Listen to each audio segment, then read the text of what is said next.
Well, hi, and welcome to this American Association of Independent Periodontists meeting. And tonight we're going to talk about internal marketing. We're going to talk about a lot of other things first. First of all, thanks for joining. Thanks for becoming members. Those of you who are new members, who became new members since the AAP meeting in San Francisco and as a result of Monday night's webinar. So welcome. Glad to have you.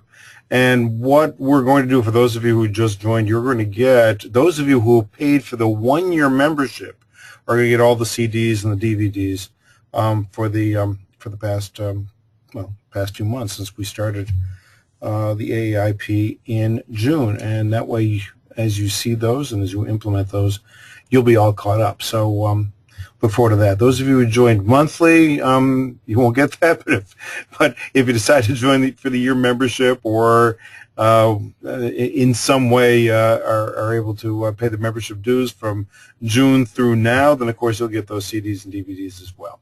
So tonight is what many of you have looked forward to, and that's marketing. In the past few weeks and few months, both Danielle and I have concentrated on infrastructure, on creating a new infrastructure for you, because being a periodontist is different. Being a periodontist or a referral periodontist is totally different from being a primary care periodontist as we are. Those of you who have been on here already know my story, and it's taken 10 or 11 years to get to the point where we are right now, where we're totally independent. I don't want you to be totally independent. Oh, maybe I do, but I certainly don't want you to do that right away. I want you to take these baby steps to get there without interfering with the practice that you already have. All of you are dependent upon referral sources right now. We don't want to change that. And what we found has been over the years, again, we started this in 2004, we found that we were able to market to our patients or to new patients without interfering with the referral sources, and so we can do that. And but that's not what that's what we're going to do. And over the next 2 months, this month and in November, we're going to cover internal marketing, and we're going to give you an awful lot of how-tos, what to, all of that type of stuff. What to do, what to do, what to do, what to do. But there's something that I think we need to change first. Why does my nose always itch when I talk to you? I don't know. But there's something that I want to get through first. And that's a decision. It's a decision that you need to make. It's a decision that I made, and perhaps it's a decision that you've made already. And it's not what to do. It's who to be. What does that mean? Well, all of us who got into perio over the past 10 or 20 or 30 years understood our job was as a help or as an auxiliary to the general dentist. And essentially, we placed ourselves in second position to the general dentist, right? Yeah, okay, we were doing what we needed to do in order to gather referrals from the general dentist in order to be able to create the practice that we needed to create. And therefore, we talked about all of the things that we will do for the general dentist, to the general dentist, in order to be able to make things easier. That orientation has to change. Now, it's not going to change instantaneously, but there is a decision here. And the decision that we need to make first is, who are we in the hierarchy of dental treatment? After all, the patients that we see are patients who are badly in need. The patients who we see are people, well, particularly in my office, patients who've abandoned dentistry for years because, for whatever reason, but sometimes it was they just didn't get answers from the dentist that they were seeing. So we are positioning ourselves differently when we're doing independent marketing. Danielle talked to you about that, and she talked about the staff training that has to occur because the staff needs to treat themselves differently and needs to elevate themselves, if you will, to becoming communicators for your office. It's not the easy referral that's coming in anymore. It's the patient who's calling, confused, wants answers, and is hoping that they're finding the right person by talking to you. And they are. They are. Because you are an authority. You are an authority. Yes, I've got a slide that says you are an authority. You are an expert in your area. And what we're moving to, or actually what we're moving from, is being the expert for the general dentist only to becoming the expert for the patient. Yeah, the expert that patients are seeking. I've talked about the fact that patients are in need. Patients are looking for an expert. They want an authority. Frankly, many patients don't care how much it costs. Not within reason, but you know, patients don't care how much it costs because there's been too many costs involved already in their not getting proper dental care or they're not getting dental care at all. So as we position ourselves as the expert in dentistry, then other things happen. And when we're talking about any of the marketing methods that we're talking about tonight, the do's, what we do, we are talking about a different position of beingness, of who you are and who you are in relation to the patients, frankly, who you are in relation to the general dentist as well, and anybody else. That in fact, you've gone to dental school, you've trained for another 2 or 3 years, you've been in practice for a number of years, you have a level of expertise in treatment planning and in diagnosis. And frankly, that's why people should be coming to you. Anybody can do an implant. Yes, anybody can do an implant. Oh, you can argue about whether they drill the holes in the right place and what happens in an immediate extraction site and what we do about bone grafts and all that kind of stuff. That's do. We're talking about be. We're talking about who. We're talking about who you are. And who you are as a diagnostician first. And yes, as a result of our surgical training, our surgical background, we do know where to place the implant. Frankly, we do a great job on soft tissue. We do those things that we need to do in order to be able to create a predictable environment for that patient to succeed for a lifetime. That's what we do. I'm saying that a lot, and I'm saying it in a lot of different ways, because we have this idea that somehow we are secondary to somebody else. And as a matter of fact, some of the arguments that we've heard in the past when maybe our organizations haven't supported us in the way we think they should, although frankly our organizations can't do as much as we can do alone. Organizations are doing as good a job as they possibly can. But we've argued that in fact we have kowtowed other people. I don't want you to kowtow to anybody. Doesn't mean I don't want you to be nice. Doesn't mean I don't want you to be friendly. One of the things we've talked about in the past several sessions is how tone level makes a big difference in patient acceptance. I mean, patients arrive in our office and it's a party atmosphere. No, it's not horns and all that kind of stuff. But certainly everybody's happy to be there. And when staff is happy to be there and doctors are happy to be there and they're smiling and they're happy, patients are happy as well, and patients accept treatment and things flow very, very well. We can't let negative emotions sink into the workplace because it will sink the workplace. So that's part of beingness as well. The beingness has to be, if you're having a bad day, you put an act on to make it a good day. And frankly, if we put an act on really well, it becomes a good day. And that's something we insist upon from ourselves, and we insist upon from our staffs. But we also have to make sure and understand that we are the authorities in comprehensive care. We take a look at comprehensive care.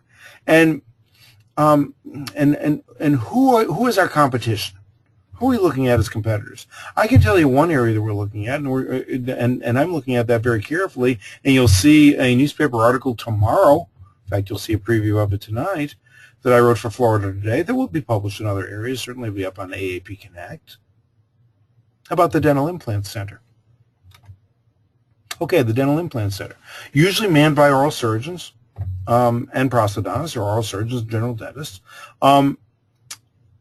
where a person goes in order to have his or her teeth extracted, in order to be able to put dental implants in order to be able to do a roundhouse hybrid in whatever fashion it may be fabricated. Okay? Person is predestined to go to the dental implant center because that's what they do is dental implants. Now, I'm sure there's some diagnosis made. I'm not going to say that no diagnosis is made. But having seen patients who've gone to dental implant centers, and you all know that I do a lot of full arch cases. I just did one today, full arch dental implant case. But when they go to the dental implant centers, that's the only thing they get. And if we're talking about positioning, we're talking about who we are. We are diagnosticians where we can save the teeth or we can extract the teeth and put in the dental implants. In other words, when we talk about Clear Choice, that brand, great brand name, I don't know what it applies to, and I don't understand why Clear Choice is something that pertains to dental health. It isn't a name that communicates to me, but Clear Choice is very successful. They have tons of marketing dollars, and they're doing very, very well in cities where they are. But who is the Clear Choice? The periodontist is the Clear Choice. The periodontist is the diagnostician. The periodontist is the one who's going to determine whether teeth can be saved or not, and is going to come with methodologies of saving them. The periodontist is the one who does bacterial culturing. The periodontist is the one who determines longevity of teeth. The periodontist is the one who predicts whether a tooth can be saved, whether a tooth can't be saved, whether endo should be done, whether it shouldn't be done, whether an implant should be done or not. All of those things are things that a periodontist does. A periodontist does not necessarily think of extractions first. And I'm not encouraging you to save teeth just to save teeth. That isn't the idea. What we're looking for our patients is predictable results. Patient walks into my office and has gone to a dental implant center and says, the dental implant center says, I need all my teeth extracted. I really don't want that. I want to see you for a second opinion. Why? Not because I have the name periodontist. You know that people don't know what a periodontist is. They still don't. They still don't know who we are. But because of the positioning that we had, because of the number of things that we've done in our own area to become the authority in dental care, periodontist or not, then a patient is coming in because the patient knows there's a fair shake in our saving the teeth or our extracting the teeth. And so when we're talking today about internal marketing, when we're talking about what we do and how we project ourselves, let's understand who we are. We are periodontists, we're diagnosticians, we have the opportunity and we give the patient the opportunity of a fair shake either way, saving the teeth or dental implants. That's why we are the Clear Choice. And it's a position that we're going to take as an organization. It's a position that we need to take individually. By the way, the organization, the American Academy of Periodontology, is doing a great job, and I know people are saying the Love Your Gums campaign, all right, is it good or is it bad? Understand that it's costing each of us about $200 a year. It's not costing us a lot of money for them to do that. But there's no organization, any place, no organization anyplace that's going to market our practices individually. There's no organization that has the capability of doing that. And so the object of the game here is for you to position yourself, for you to become the expert, for everybody in your community to know that you're an expert, and then patients come in and they flock in. Now, there's going to be methods of advertising. We're going to talk about external marketing later on this year. We're going to talk about all of the things that can be done. But frankly, the best patient, or the best patient you're going to get is the patient who's referred by one of your patients. Better than somebody that's coming in off the street. You already know that. And so to your own patients, you have to make sure you're the authority too. Now, what do you do about your concerns about stepping on the toes of the general dentist? That's some of your concerns, right? I can't see any of you, but some of you are nodding your head. And the answer is very much this. If a patient comes to you on referral from another patient, then that's fine. That's good. And you can share that patient with the same general dentist. You see, so you don't have to step on someone's toes. Yeah, I know, independent periodontist, yes, I have my own restorative dentist in my office. That's not where we started. If a patient is referred, then the patient, still, if a patient is referred to our office, we get referrals. If a patient is referred to our office, I'm not going to keep the patient. That'd be silly. Of course, I'm going to refer the patient back to the general dentist to refer the patient. But the same thing, if one of your patients who was already seeing a general dentist, and so there is that cooperative relationship, if one of those patients is referred, well, of course, what are you going to do? All right, you'll do the implants, you'll do the cooperative treatment plan, you'll do the peri, you'll do whatever is necessary, and you'll refer this restorative back to the general dentist, assuming the general dentist is capable of handling the case. Okay, we've got to maintain our integrity here. I think all of us realize that there are certain dentists who are capable of more than others.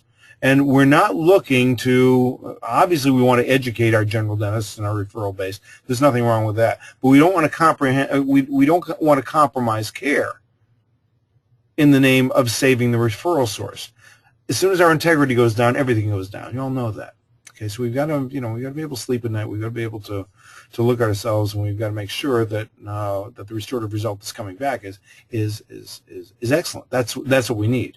And so whether we have to cajole our referral source to be able to do that when the referral source is already capable of doing that, or we have somebody who's totally not capable and therefore we can't work with that person. All right, let's at least keep that integrity issue there. Let's make sure that we know that the future of our practice really depends upon excellent dentistry coming out of our offices and any office that we're referring to. Okay, that was a mouthful. And I know you didn't come here tonight to listen to internal marketing. I mean, to listen to that when we're talking about internal marketing. But it's important. It's important that we look at these that we look at these values and make sure that we maintain our values, our own personal values, because the direction is going to be in the direction that I've already taken our practice. That's the direction, and that's the future of perio. It is. And so if it isn't that way just because I say so, by the way, you haven't signed on to the AAIP because you think it's a good idea to spend a lot of money with me. Well, it's not a lot of money. It's a little money. Spend a little bit of money with me to see what I have to say. You already see the handwriting on the wall, and what you're looking to do is to become a little bit proactive. And the fact that I've done it sooner than most people and have done it successfully, that's why you're here. So understand that things are gradually going in that direction, and in some communities it's going very quickly in that direction, where periodontists are not doing as well as they might because of all the reasons that we already know. Okay? So understand you're a specialist, and that means something to a patient. You're an expert. You're referred to by others. You're already referred to by a number of people. Every single month there are a number of people, general dentists, are referring to you. And by the way, patients are referring to you as well. And don't neglect that. Our best patients come from our best patients, by the way. We get better patients from our patients than we do from our general dentists. We do. So you're already in a special position. You've got to maintain that. Or if you're not promoting that, you've got to start promoting that. That in fact you're an expert and you're an expert in dentistry. Okay, so you need to use that high position, that vaulted position, and that has to be a fundamental. Yes, it's 9 o'clock. Those of you in California, I'm glad you're more awake. But anyway, you get the idea. So let's talk about marketing. There are 3 key elements to all marketing. 1, content. Content. That's the written word, number 1. The written word. What you write, what you put down on a piece of paper is extremely important. We're going to cover written word in a second. Video. Whether you're using a smartphone or whether you go to Best Buy and buy a $200 or $400 camera, and those cameras are really, really good. And whether you jazz it up, and we're going to talk about how to jazz it up in November, whether you jazz it up or not, video is extremely important. Video testimonials, golden, fantastic. And so if you start using some video, when you start using video, I want you to use video. If you don't have a video camera in your office right now, go out and buy one. Tomorrow, buy a video camera. Have it there. Have it there. And then you find your best staff member who loves to do videos, and you start to work with her or him on getting videos to your patients. Get a video camera. It's got to be there. Fundamental part. Okay? And we'll talk about audio too. Audio is actually simpler to capture, although we haven't even thought about what to do with audio. So content is extremely important. Let's go into content a little bit, because you need to create. I need to create. We all need to create content in our office in order to be able to use that content for marketing purposes. Okay? So Google, advertising, TV, newsletters, the written word. What's the written word?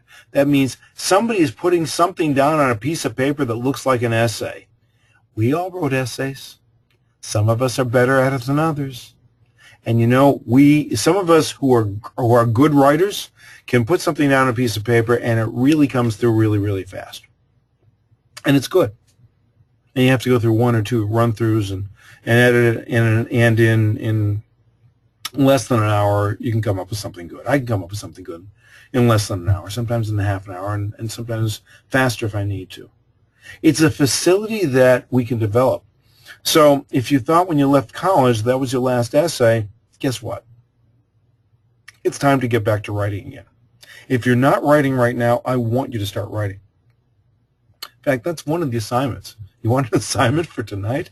I want you to write an essay before November 5th, which is our next webinar here. Danielle will be doing another one in a couple of weeks here, a teleseminar. But before November 5th, I don't want you to write one essay. I think you should write 3, 4, 5 essays. What do you write the essays on? You write the essays on things that you know about dentistry. I'll give you some examples. You can go on my website. You can see some of the examples. Certainly, I've been a writer for a newspaper for a number of years. You can see some of the things that I've written to get an idea of what you can write. I don't want you to copy me. That isn't coming from you. I want it to be you. I want it to be you and your opinion on something. Okay? So there's lots of staff on here now. The doctors assign the staff in order to be able to listen to this. And now staff, you're going to have to communicate this to your doctors. Yes, there are a lot of doctors here now too, I know. But I saw your names coming up. I know who's here. So listen. And by the way, the rest of you are getting this on DVD anyway who are watching this right now. So, and the doctors are watching that. Doctors, you are the leader of the practice. And you are the one who starts to create the internal marketing. You do. You set the tone. You set the pace for that practice. And frankly, it's your opinion that your staff members are marketing with. And so if your staff members are trying to market without tools to market, they're not going to be very successful. You're the tool to market with because you're the one who has the opinions, you're the one that has the science, you're the one that has the background, and you're the one that has the successes in the office. So it's your fundamental role to get into writing mode. That means sitting down on a desk with a word processor, with a computer. Word processor, where am I? Holy mackerel, I'm in 1980. On your computer, on your laptop, on your smartphone, or maybe with a pen and paper, isn't that unique? And start writing. If you're not that good a writer, write anyway. And then turn over your writing to somebody who is a good writer, who can make that and make your thoughts and writings into good common sense. I wrote a book, and I had other people writing for me. Yes, I took their chapters and I made their chapters into something that sounded good. I did. And so, okay, I'm a decent writer. You can find a good writer, either in your practice or your spouse, or you can go to a school, an English department, at a local college, wherever you need to go in order to be able to find a good writer. We need to get your thoughts on a piece of paper because you're the authority. And the authority has to write something in order to be the authority.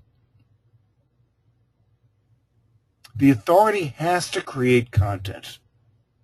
It is the authority that creates content. Look at any authorities that you know, that you see, that you watch on TV, that you read in newspapers. These people are authorities. You respect them because they happen to be very, very good at the written word. Well, you're very good in your practice, whether you're good at the written word or not. And all we have to do is find a ghostwriter to be able to help you. Extremely important. Frankly, it's a fundamental for internal marketing. I don't know if I could do it without being able to write or having something that I've written that somebody has corrected for me. Okay, and there's other content as well. And so let's talk about something beyond the written word. Pre-op and post-op photographs. Okay, we've got that camera there. Let's make sure it's being used. And the pre-op and post-op photographs have to be good and have to be utilized for storytelling. Okay, so there has to be something that doesn't look good at the beginning and looks good at the end. You know, we're very big in taking pictures in the middle. Oh, I did this split thickness flap. Oh, there's an infra bony defect. I grafted it, put Emdogain in there, whatever I did. Patients don't care about that. You know that. They don't care about the blood. They don't care about the guts. They want to see pretty smile at the end. That's what they want to see. So if you start with ugly smile and go to pretty smile, that's what they want to see. And they want to see it again and again and again. Okay? So if you have a root coverage procedure, they don't want to see how you use your 6-0 vicral sutures in the interproximal space. They don't want to see any of that. They do want to see roots exposed, roots covered. That's what they want to see. Take all the other pictures you want. Send those out to the general dentist and try to impress them.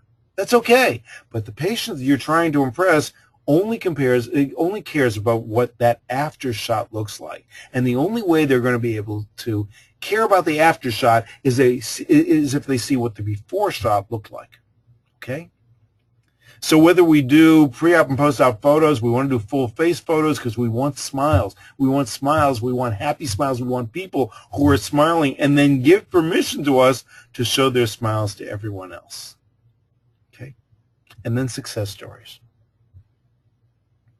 Writing about you, writing about your staff, writing about what occurred in your office, writing about the wonderful experience that occurred, where a loose tooth became tight, or a root became covered, or a snaggletooth smile became a pretty smile, or a person got a new job. Whatever it is success stories, and people are willing to write those success stories.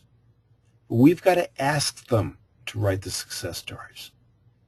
We've got to ask them. You know the best time to ask a person to write a success story? When that person says something nice about you. When that person says something nice about the staff. When that person says, you know, I've never had a dental experience like this before. Assuming it's positive, by the way. I've never had a dental experience like this before. You know, there are an awful lot of people who would like to hear that.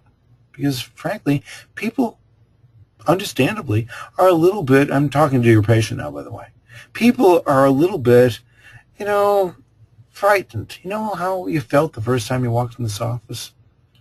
Yeah, I know how I felt. I was pretty frightened. Well, how do you feel now? I feel great.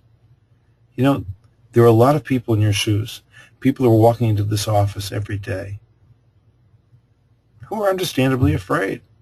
They don't know what we're going to do. They have no idea what a periodontist does.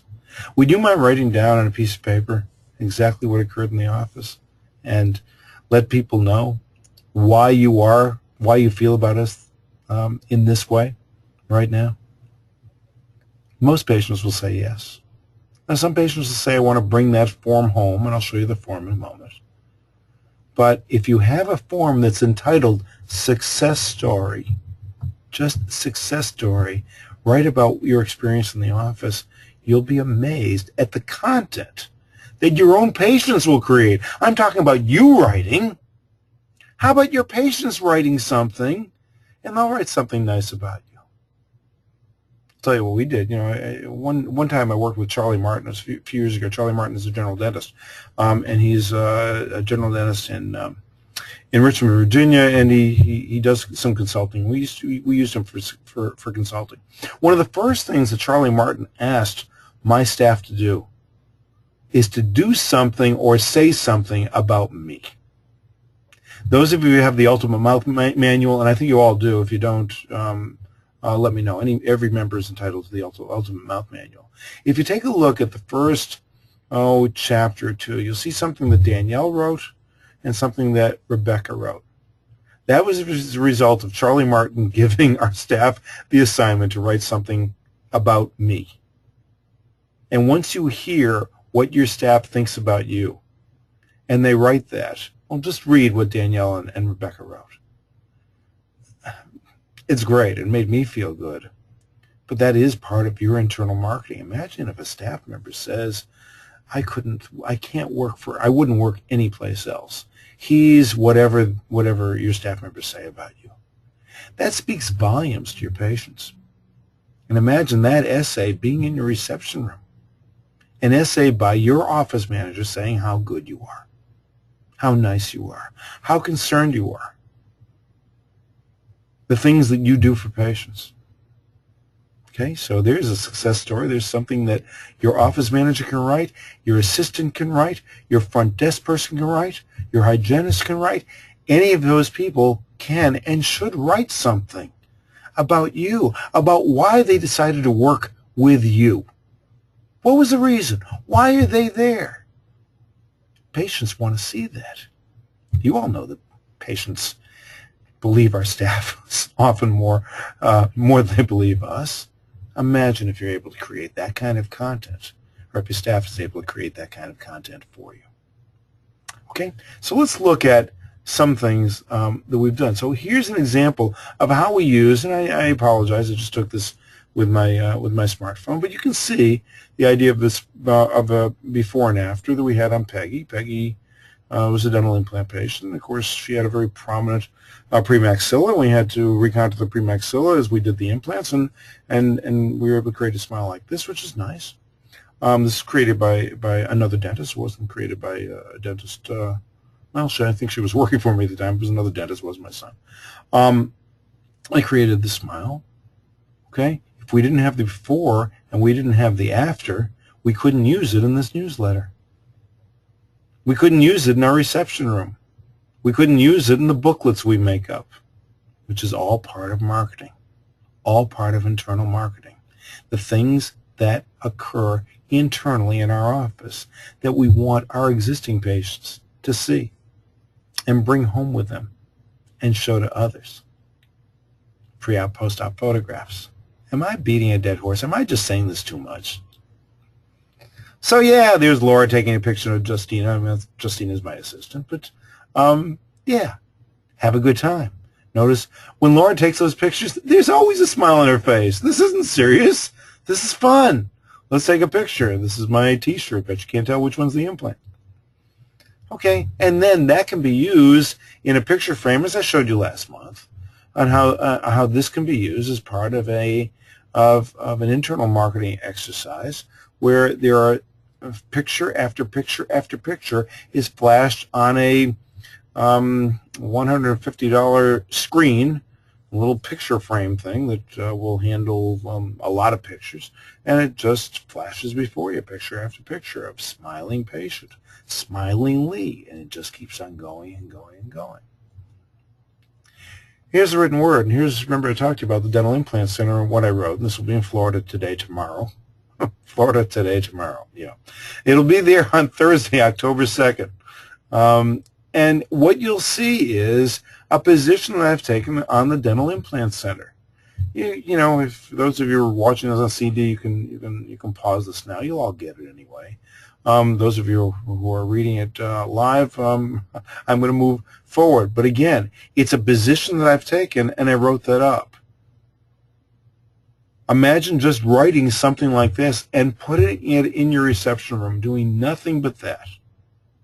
Putting it in the mail when you send out your recall notices. Putting it every place where a patient can reach it. Distributing it to your patients in whatever way you can. Giving it to your staff and letting your staff read it so your staff understands your position on this.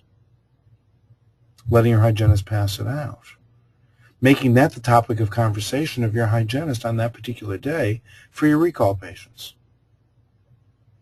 See, they're seeing the advertising for the Dental Implant Center anyway, those of you who are in bigger cities. You might as well take a position on it. You might as well talk about why your options are at least as good as the Dental Implant Center, or at least talk about what the difference, without saying anything negative about the other guy. I mean, yeah, I mean, I can talk about my patients, the patient I talked about earlier, and certainly there's more patients than that, more than that one that I'm thinking about. But, you know, we can talk about those experiences, but mainly, we're not making the other guy wrong. We're saying, here's the options that we have as periodontists. And that's included in this Dental Implant Center essay, which you'll all see, because you'll all get a link to it tomorrow once it's in Florida today. Okay, but here's another topic. This is a controversial topic before you do the root canal. Do you have opinions on what happens on root canal treated teeth? Have you ever taken out 1 or 2 root canal treated teeth in your careers? Oh? Have you ever looked at it and say, I wonder why a root canal was done there when that tooth is so badly broken down, a root canal shouldn't have been done in the first place? Don't you think you should take a position on that? Will you get the endodontists mad? Yeah, actually, I've been writing for Florida Today since 2009. The only time people got mad, I think, was when I wrote an article like this. You know, it doesn't really make any difference. What we're talking about is the truth here. Okay, and by the way, the endodontists are doing a beautiful job on endodontically treated teeth. And it may be that if more people saw endodontists, we'd have even better endo results than we get right now. But we all know that we have problems with endodontically treated teeth. And you might as well put it out there. You might as well talk about what happens when a tooth is badly broken down. You might as well talk about how when a root canal is done through a crown, how it's weakening the substructure and therefore often those teeth fracture.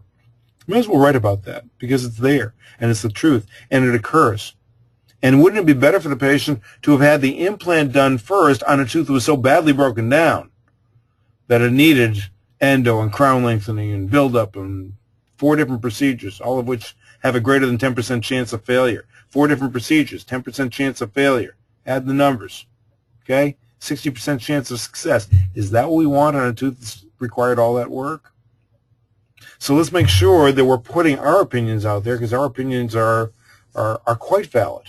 And yeah, doesn't mean all root canals are bad, but it does mean that we have the opportunity of educating the patient on what to look at before you do the root canal, before you make that decision. There's a success story, okay?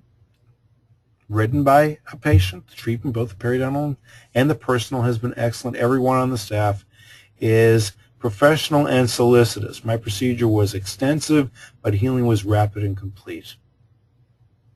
We just asked him to write the success story. You've completed treatment, gums are healed, everything's doing well. Tom, how do you like your smile? How's everything going? I really like it. Would you mind writing a success story? And you'll see this form, but here's the form. You can see it down. New patients have not had the chance to experience what you have. With your help, they can feel more comfortable about beginning their periodontal program. Have you had a memorable experience at Dr. Sheldon's office and want to share it with other patients? Here's your chance. Please take a few minutes, put your thoughts into words, and share your success story. We have lots of success stories. Here's another one. She brought it home. Cheryl brought this home, and Cheryl has been on some of my videos. Cheryl even was acting in a play, in amateur theater, and she had one of my T-shirts, and it said, "Bet you can't tell which one's an implant." And she said that on stage. I mean, there are some opportunities that we create by providing these marketing materials. But the first thing is we've got to get that. We've got to get the content, and here's a way of getting the content. Okay, so. Again, we're still on first part, which is content, video, seeing is believing. And I'm going to play a video of me. Okay, and by the way, the sound of the picture doesn't go through YouTube very well. So I understand that. But I'll just give you a taste of it. Some of you have seen this already. Hi, I'm Dr. Lee Sheldon. You know, from time to time in the media, we get some of the information. We don't get all of the information. And there are a couple of famous doctors, one of whom you see on TV on a regular basis, who commented, and you saw those comments if you read some of your local newspapers. So I want to cover some of those comments a little bit, and then I want to give you an idea as to really what we as periodontists look for, and actually what you as a patient should be concerned about when it comes to periodontal disease. So the question... Okay, I'm not going to go through the entire thing. It's... if you want to see the video, I'll find a link for it. But the idea is that now that you've bought that video camera, you went out to Staples, you went out to Best Buy, you went out to Walmart. Tonight, right after you talk to me, you bought that video camera. Now you get in front of that video camera and get used to talking to the camera. Yeah, get used to talking to the camera. It's going to take a while. I've had years of TV experience. It's easy for me. Do you think I was good in front of a TV camera when I did my first TV show? No. Okay, but we can get used to that. We can do better, and we can do better and better and better with that. So just talk into the camera. Talk into that lens. I'm talking to this webcam right now, okay, looking right at the webcam, looking right at you. So just start doing it so that you start to feel comfortable in front of the camera. Because once you start to feel comfortable, then you can take the next step and you can start to speak. Start to speak in paragraphs about things that you believe in. And frankly, that can be very, very powerful in helping a patient decide that you're the right person to see. And in our case, we use it on procedures to be able to, and I think I've gone over this before, to be able to help a patient understand why it's better to get root planing done or non-surgical periodontal therapy done in our office than it is in the general dentist's office. The differences between the two, without putting the other guy down. But you know, we have materials, we have training, we have the perioscope, we have whatever it is that allows us to be able to be able to help people. We work with nutritional therapy, whatever it is that you do that's helpful. It's very powerful when it's on a YouTube video, when you're talking right into talking into a webcam like I am now, talking from your heart about why it's important that the therapy done here and done here in this office. But it's just as important, and sometimes more important, for a patient who has written a success story to then ask the patient, would you mind sharing that on video? And you set up your tripod, set up your video, or don't use a tripod, use it handheld if you want, and ask a few questions and let the patient answer those questions, and then send it to a video facility for editing if you need to, in order to be able to create a video for yourself. Very, very inexpensive to do that. Okay, and then there's the audio and the audio testimonials. We'll do more of that on the next session. But you can talk with patients on the phone, and interview them and record that interview and make a CD of it and send it out to prospective patients. Very powerful, powerful marketing. Okay, so that was the first part of it. Wow, it's already 41 minutes into the webinar. Okay, so content is important. The next in importance, and maybe this is first, is the list. The name, the email address, the phone number, and the contact information. Email address, email address, email address. Do you get the idea that I think is important? You have the patient's email address? Yes. Tomorrow morning, your order to your front desk person is every person walking into that office is asked for his or her email address. Oh, yeah, you're going to get those people who are going to say, no, no, no, I don't share my email address. All right, don't dwell on those. You know, fine. You acknowledge that. Say, good, I understand. Okay, that's it. Most people are willing to share the email address, but here's how you preface it. You say, listen, Dr. So-and-so, oh, use me. Dr. Sheldon publishes information quite regularly that's very, very helpful. He talks about not only dental information, but health information. And he sends it out by an email newsletter. Can we have your email address so that we can so that you can send that information out to you? It's going to be really helpful. As long as there's a reason for it, and you can script that with your front desk person, then you'll get email addresses. Once you get those email addresses, then you have to compile them in a certain way. One way of doing that is with big contacts, and big contacts is a CRM, which is Contact Relations Management Software. This is an online software, and it allows you to not only establish your database, but it also allows you to determine, particularly if you're doing drip marketing, you're doing sequential marketing, it allows you to keep track of who you've sent what to. Now, you may not need that right away. It may be that you just use your regular database management program and you put the email address there. You may not need big contacts yet. It's something you may need in the future. We use it for our drip marketing campaigns. But the first thing is get the email address, because unless you have if you don't have the email address, you can't do any of the email marketing that we do, which is either a YouTube video or which could be a video newsletter or an online newsletter, which you'll see in a moment. Okay, and the third part is distribution. You know that there's sometimes you listen to the radio, and sometimes you watch TV, and sometimes you read things. Sometimes you just throw away junk mail because you don't want to read it. There's certain things that you'll gravitate to, and certain things that you'll shun.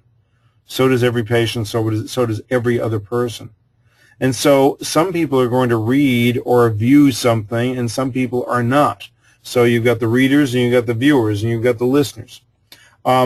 So there needs to be multiple methods of distribution of your message. So once you have your content, once you have your video, your audio, your written word, your success stories, your essays, once you have that, then the idea is distributing it. The easiest way to distribute, the first distribution channel is your office itself.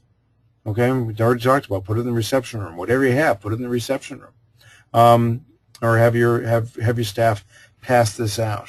But you've got to get that word out. So with multiple methods of distribution, let's look at what can occur. So I write for Florida Today, but it doesn't really make any difference. It doesn't make any difference whether I write for Florida Today or not. I can take one essay after another essay after another essay after another essay, and I can make up a booklet of all the essays and put them in my reception room. This is something that we print out at Staples. And frankly, we have a binding machine at home, and while my wife is watching TV, she'll bind these booklets.